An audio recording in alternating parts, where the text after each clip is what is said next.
Is this a turning point for the market? Today we have shaped up a nasty looking candle upper wick on the daily chart for QQQ. And so we'll be looking to see if we have some cracks in the market by looking at the 7 mega tech stocks: Nvidia, Tesla, Apple, Amazon, Google, Microsoft, and Meta. Also, we'll be looking at S&P as well after QQQ. And today is Friday, so we'll be a weekly wrap-up show, and I'll be giving you guys support and resistance levels to potentially play off of, as well as what's the most likely scenario going into next week where the market is likely heading into. All right, let's get started with QQQ.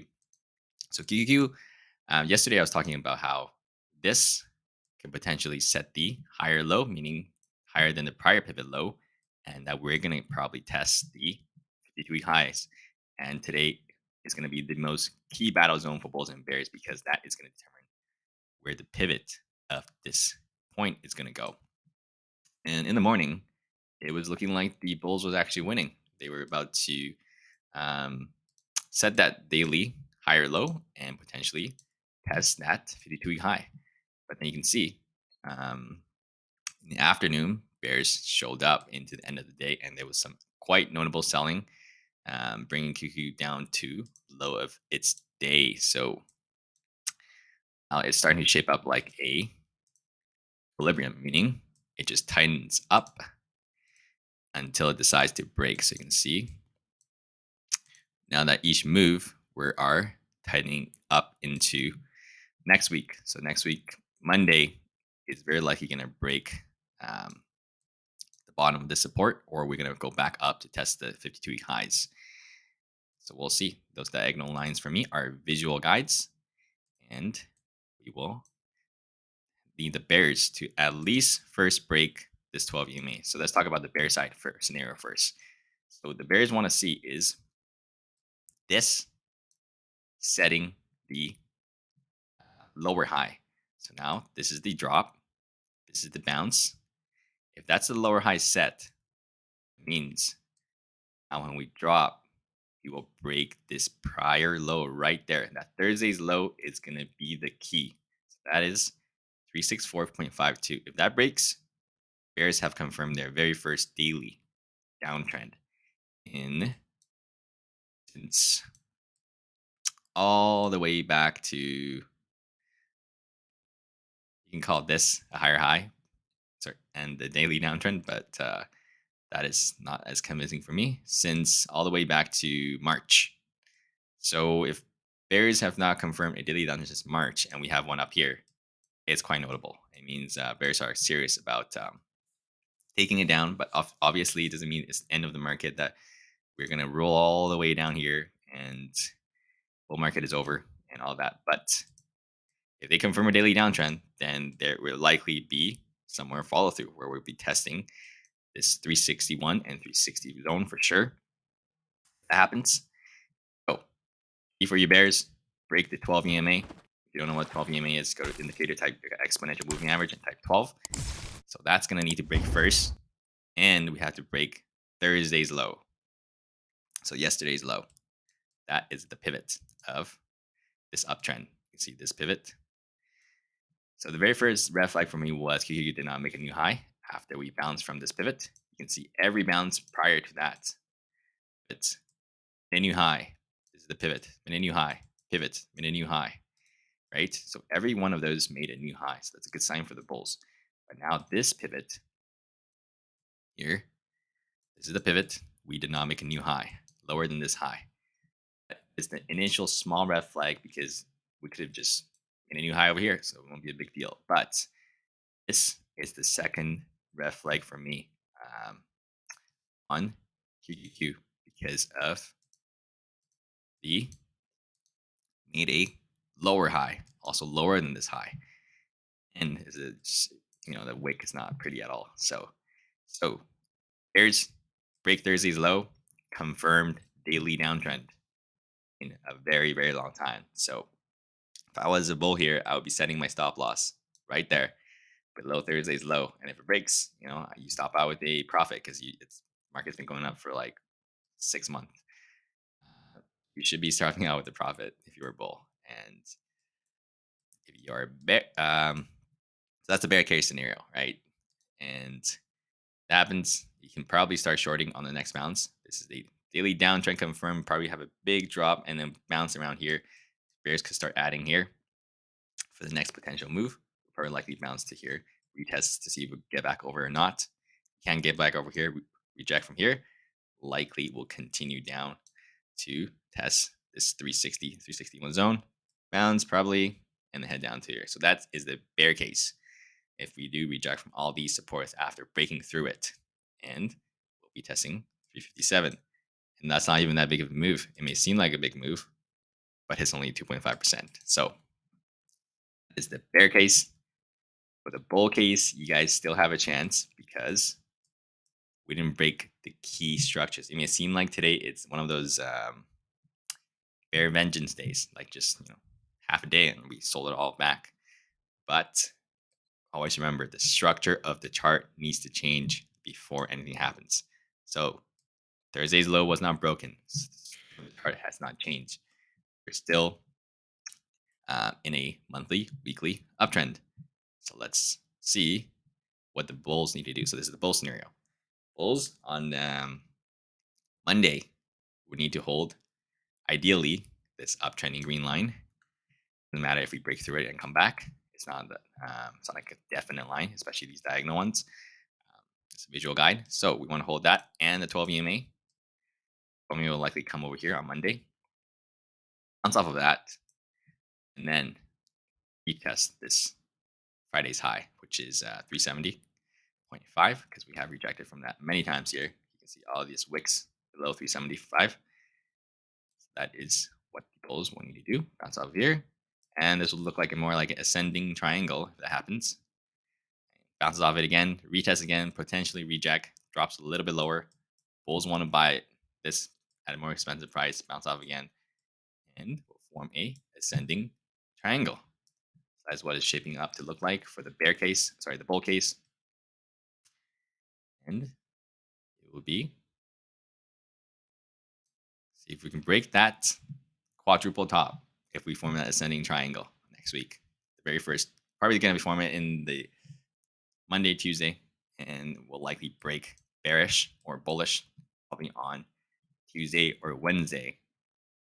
Good luck. Thursday, Tuesday, Monday. Yup. It's getting really tight. So this is a very key zone for bulls and bears to battle out, in my opinion, because it will dictate what the next couple weeks going to be like. If we get the bearish break, it'll dictate into probably later July. And if we get bullish, probably the next move up to test this 52 high structure, right? This is the bottom of the structure if we do get a bull break. So, we may be in all-time highs by December, right? Nobody knows. As long as we just follow the trend. I know that economic is very bearish, but we don't want to associate the two together, macro and the stock market.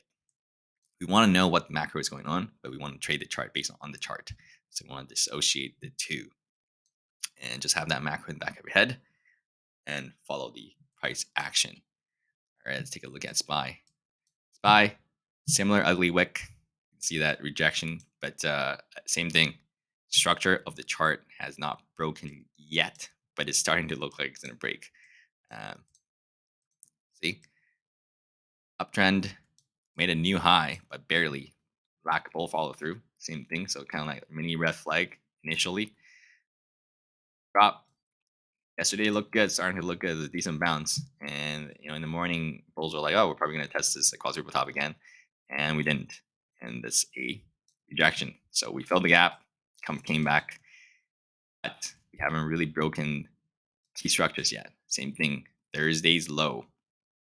Thursday's low need to break for SPY to confirm a daily downtrend. Because now this is going to be the pivot. Today's high is going to act as a pivot for this next drop. Unless we drop below Thursday's low, bulls are still okay. Because bulls still have this part to work with. So we'll see if bears can break that. Same thing with QQQ next week. If QQQ breaks Thursday's low, SPY is very likely going to break Thursday's QQQ will be dragging down SPY. Other than that, SPY is also holding the 12 EMA as well. But bulls can definitely bounce back from here. Like it's just Monday. We need to see them obviously prove to us, as well as the bears need to prove to us that they're serious, not just a couple 3 hours drop. Right? We had that before too, right here. You can say, "Oh my gosh, this is the end. We're probably gonna tank. The market's gonna collapse." Next thing you know, bulls buy the dip. Right? Same thing here. 3 hours of a drop. I want to see trend changes. I want to see daily trend changes. Right? Let's break some pivots, break some structure on the charts. We need to be convinced that bears are serious about this. Right? I want to see some daily downtrend confirming with some volume, bear volume coming in, increasing bear volume. And that would get me interested in starting to short the market. As of now, it is in the key battle zone between bear and bulls to dictate the next couple weeks what it's going to be. And same thing, QQ. Same thing with SMH. I've talked about this entire week about SMH leading the QQ up and down. Let QQQ down for 2 days, let QQQ up today. So SMH is also in that wedge looking pattern. You can see this is the support line right there. 1 second. And this is the resistance line. So SMH is also tightening up just like QQQ. Big move up, big move down. The move is within the prior move. The move is also within the prior move. Now it's going to tighten up. We'll see which way it wants to break very soon. Very likely next week as well with QQQ. Due to QQQ being even tighter than SMH, which is the semiconductor sector. If you bear break here, look how much room we have below us, right? There's a gap we need to fill as well. So bear break on QQQ on this ascending triangle, bear break, the semiconductor will likely drag QQQ down as well due to the amount of space and gaps needed to fill in the room. You can see that is an 11% drop versus QQQ dropping potentially 2.5%, right? So we'll see. Goes up. If we get a drop below Thursday's low, same thing. Daily downtrend confirmed, very first time in a long time. And I would probably be adding shorts into the semiconductor sector. I'll let you guys know if it shapes up Monday or Tuesday. I'll probably leverage ETFs on Sunday since I do tech stocks every day now, so there's no point doing Sunday tech stocks now. So I'll do some leverage ETF for you guys on how to trade those leverage 3x ETFs on Sunday and how to make money on them. Just day trading though. All right, let's take a look at Nvidia. Nvidia exactly the same price action as a Wednesday, and it's still in the battle zone. So it's indecision, just like I talked about yesterday. Bull break, lack follow through. Bear break, lack follow through. Bull break today, lack follow through. So came back to pretty much the same zone of the indecision zone, and we'll have to see for QQQ and the semiconductor sector wants to break for Nvidia to make a decision, see if it wants to go to all-time highs or back below 404. So that's the 2 zone. Obviously, 420 is going to be acting as the middle battleground. Bulls and bears to be chopping back and forth between it. And that Nvidia is pretty straightforward at the moment because there is just not that much going on. It's just very indecision at the moment. It wants to wait for which way the market wants to go first before it makes a move, right? Because you don't want Nvidia bulls don't want to be buying at all-time highs if QQQ is pulling back, right? That's the last thing anybody wants to do. So Nvidia is pretty much just waiting for what the market is going to decide to move. If you get a bear break, getting a bear break for that to happen, and as well as QQQ. So we'll see. A lot of gaps to fill as well for Nvidia. Let's see this gap. It's 24%. I wouldn't say we're going to drop that much right away unless the market really, really rolls over. But we'll take it one step at a time. As of now, Nvidia is on team middle and indecision. Let's take a look at Tesla. Tesla, looking okay. but might shape up a daily downtrend because we are so close to it. It's weaker than QQQ today, down 0.85. QQQ was down 0.33. You can see if we break Thursday's pivot, right, that would just only be 0.5% away. Then that's a, some people would call this the daily downtrend confirm, just acting as a pivot. Some people won't. Some people would just say they don't like it if it's on the same candle, but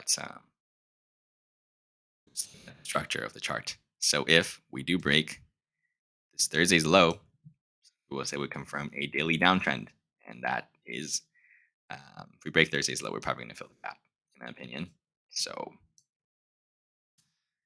that gap, it would be, let's see, from there to here, 3.5%. Yeah, we're probably going to fill the gap if we do break Thursday's low. And so the bear case is break Thursday's low, fill the gap, and potentially let the EMA catch up a little bit. If it's too far extended from the EMA, it just means it's too extended, and usually there is a mean reversion. And just like right when we are right here, see how far we are from the EMA? That was like 10% away from the EMA, and we had a big drop right there. The EMA, and we're just pretty far from here as well, but now we're letting it catch up a little bit.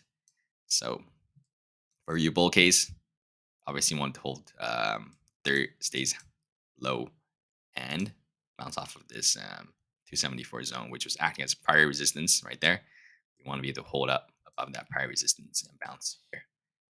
Bounce, we're probably going to test this 284 again. Here's perfect for the gap. And after, once you bears fill the gap, you want to see how it bounces. If it bounces a shallow bounce, let's say you come down here, and it's just a shallow, weak bounce, there could potentially be more downside to chip up the potential daily downtrend if we do shape up more weakness. As of now, no signs of that yet. Bears, you need to break this level first for me to even be interested in a short regarding, because Tesla is still in a daily, weekly, monthly trend. All right, let's take a look at Apple. Looking still decent, but it can also shape up that daily downtrend as well now, regarding these pivots being set just like that QQ chart. It's going to delete this wedge because it's too choppy within the wedge, and we're already at the end of that pattern. So no, not much of a use. All right, so what I'm talking about is that lower, higher low being set is this pivot. You can see today's, we actually got over yesterday's high, right? So now that's marking the lower high. So meaning the high is lower than the private pivot high. So if the bears can actually break this 12 EMA for the very first time, it's 12 EMA, been talking about this 12 EMA on Apple forever, first time in a while, and break Thursday's low, 189.2, a daily downtrend is confirmed. And when have we seen a daily downtrend from Apple in, like, let's take a look together. So right here. See, it should move down, pivot, because this candle is higher than this candle. That's the pivot.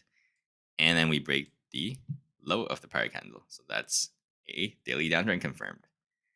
That has been since March 1st. March 1st of this year. And right now we are at July 7th. So that's at least a 4 months since Apple have confirmed even a daily downtrend. And obviously we haven't confirmed that yet. So, but it's shaping up to be like one. This is the pivot. If the bulls can just bounce off the 12 EMA, hold Thursday's low, and there's no need for you bulls to worry on Apple because it's been riding on the 12 EMA forever. And if we do even break this 12 EMA, guess what? The 2-day time frame EMA is even further away from this. And it's been holding even better on the 2-day. So you can see it's never really broken all the way. This doesn't really count. It's just 1 day and came right back above it. But let's just call it ever since January 18th. Bounce, bounce, bounce, bounce, bounce, bounce, bounce, bounce, bounce. So on the 2-day time frame EMA 12, and we are let's see how many percent away. We are 2% away from that. So if we do form that daily downtrend, then we are going to head to that 2% away very clearly. But the problem is that we are heading to the 2-day EMA 12 on a daily downtrend. So that gives the chances of it breaking a lot higher versus, all of this.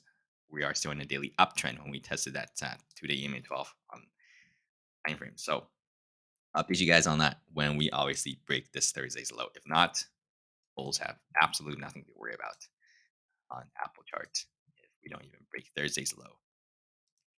And because Apple is one of the strongest charts out there. And yeah, I would have no worries holding my bull position if I was in Apple right now. And, until I do see some weakness here. But there's just initial little red flag here where it made higher the pivot. And you can see where it wants to go on Monday. That's why Monday and Tuesday is going to be key battle zone for most of these big tech stocks. All right, Amazon. Still in the chop zone, forever chopping. All right. Amazon just doesn't know where it wants to go. Tried it 6 times here, still can't get over it. Came back down here to try it 3 times, can't get through it. So not much to break down on Amazon. I mean, all my videos have been talking about this chop zone. This bottom of the zone is the prior of the zone, so it will act as strong support. This is obviously acting as strong resistance at this 131 level. So as long as Amazon keeps chopping between 127 and 131, we know it's not going anywhere until it does, right? So if you're in Amazon as a bull, I would just set a stop loss below this 127. Give it a little bit of a wiggle room. It's only 2.2% away. If you are a bull, it's only like its prior high is 1.15% away. I'll set my stop loss above this candle, this Monday looking candle at 131.85. So probably set it at like 132 or something, 0.03. And if you're a bear, obviously, if you're shorting Amazon, you want to set your stop loss here. If you're bull, set your stop loss down here. And sometimes we may get something like a bear break, a lag follow through, and just boom, bounce back. So let's say you put your stop loss down here, you get stopped out, and then we come back right above this 131 zone again. You just add it back, right? Maybe like 30 cent. And you come back, and then we'll probably bounce back. That would be a bear break with no follow through. Right there. Full break, 0 follow through. All of these shorts got stopped out. And then if it came back and you just re-add it back, and then no big deal. I've missed a 20, 30 cent just on that move. But I wouldn't be playing Amazon. There's so many other stocks to play in the market. Why play this chop zone? Why not just wait until it actually breaks out right above, and then you can add your bull move on the pullback, or when it breaks below, you can add your shorts on the retest, right, of the resistance. While you can play every other stock in the market. There's so many things to do. All right, let's take a look at Google. Google, very indecision as well. I don't like this bull break on Wednesday. Came right back to the low of the zone. Yeah, we did bounce off of this 188, right? You can see bounce, bounce. I think it's support. And we retested this level again. You can see Friday's high right there, 121.8. We touched that exactly, 121.5 right there. Back to it. So now it's very indecision as well for the market right now. If every of these tech stocks have one red day, QQQ would where's my QQQ? QQQ will bear break, right? I'll break Thursday's low and we'll have a daily downtrend. That daily downtrend will likely speed up the selling on some of these tech stocks, because that would break Google's pivot as well. You can see Google's pivot right. Thursday's low is right there as well. So this is the initial move down. That's the bounce. So now that's the pivot set. So if we do break Thursday's low, also a daily downtrend confirmed. Again, well, this is already a daily downtrend confirmed, but this is a daily uptrend. That would be a downtrend confirmed again. That would be probably head and shoulders pattern forming. If we do break that neckline, we're going to come to 116. Right. And for you bulls, get over 12 EMA. See these rejections on the 12 EMA many times. For that, I want to see you guys get over 121.4 because it'll bring us back to this structure. 121. Pick above, close somewhere around here. That'll be a good sign. And then you can potentially test up here again. Right around here and then retest. Here's very clear. Break Thursday's low. We'll come down to this 116. Meta. Off. Microsoft is looking like Amazon now, where he's just chopping around. Chop, can't break it, can't break it, can't break it. It's the 4th time here. As long as the bulls can still hold above this 335, they're okay. But obviously, no bulls want to see it rejecting from 5 times, right? When you reject something 5 times, there's probably a chance that it's going to go lower. But as of now, we don't have that yet and still holding, right? So we can't say this is the game over for the bulls because we're still above the prior structure of 335, which is this structure down here. Above that structure, bulls will have continue to have chances to retest this resistance at 3141 and 32 zone. One day we could have just bounced green day and we're back testing again, right? Or slight red day will be breaking that structure. You'll have 1%, it'll be a clear break of the structure with just 1% at Microsoft. Will be breaking down right here. And if we do get a break and a candle close below here, then I would say that is a pretty clear rejection from here. Clear, bulls, hold EMA 12 and above 335. We will retest this level 341. Bears, break this level. We'll come to this structure. And your goal for target for your bears will come down to this 330 zone if we do break this structure right there. All right, Meta. Meta is starting to look like that bull break with no follow through that I was talking about when we broke above on Wednesday because of the lack of follow through. It was just this one move where it stopped out all the shorts they had to cover, and then this morning move that nobody was really in it because it was a pre-market, and once market opens right there, rejected from the 300 psychological level, and it just sold off. Weak bounce, sold off back to bottom. So this was a confirmed head and shoulders after hours yesterday when it dropped. But we need to break that neck line as well. So it's pretty key battle for bears and bulls as well. Break this 289, I would say it's game over for bulls at the very short term because it took us like what, 2 weeks, 2.5 weeks, June 15, yeah, like 2.5 weeks to break above this 289.